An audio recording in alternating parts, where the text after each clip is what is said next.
নমস্কার, কেমন আছো তোমরা সবাই? আজ আমি নতুন একটা রেসিপি নিয়ে তোমাদের সঙ্গে শেয়ার করবো বলে এসেছি। ডিম, ফুলকপি, আলুর ডালনা। প্রথমে ডিমগুলোকে একটু সেদ্ধ করে নিয়েছি, তোমাদের দেখানো হয়নি। ফুলকপিটাও একটু ভাপিয়ে নিলাম, আলুগুলোকে একটু ভাপিয়ে নিলাম। মিক্সির বাটিতে রসুন, লঙ্কা, পেঁয়াজ, টমেটো মিক্সি করে মশলাটা বেটে নিচ্ছি। এদিকে ডিমগুলো ছাড়িয়ে নিয়ে ডিমগুলোকে চিড়ে নিচ্ছি। এখানে আমি হাঁসের ডিম নিয়েছি। কড়াইতে তেল দিয়ে ডিমগুলোকে ভেজে নিচ্ছি। ডিমগুলো ভাজা হয়ে যাচ্ছে, তুলে নিচ্ছি। আলুগুলো নুন হলুদ দিয়ে তেলে ভেজে নিচ্ছি।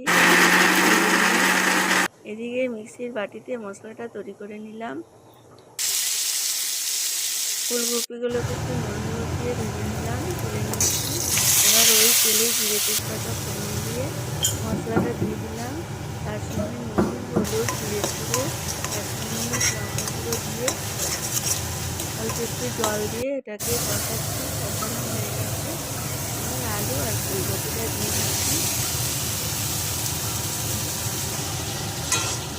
আলু আর ফুলকপি কষানো হয়ে গেছে, এবার আমি সামান্য পরিমাণে জল দিয়ে দিলাম।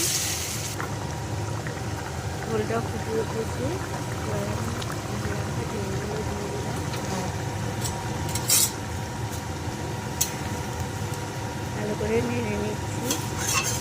ভালো করে ঝোলটা ফুটে উঠেছে, এবার ফুলকপিগুলো দিয়ে দিলাম। আমার রান্নাটা ভালো লাগলে খুব সুন্দর।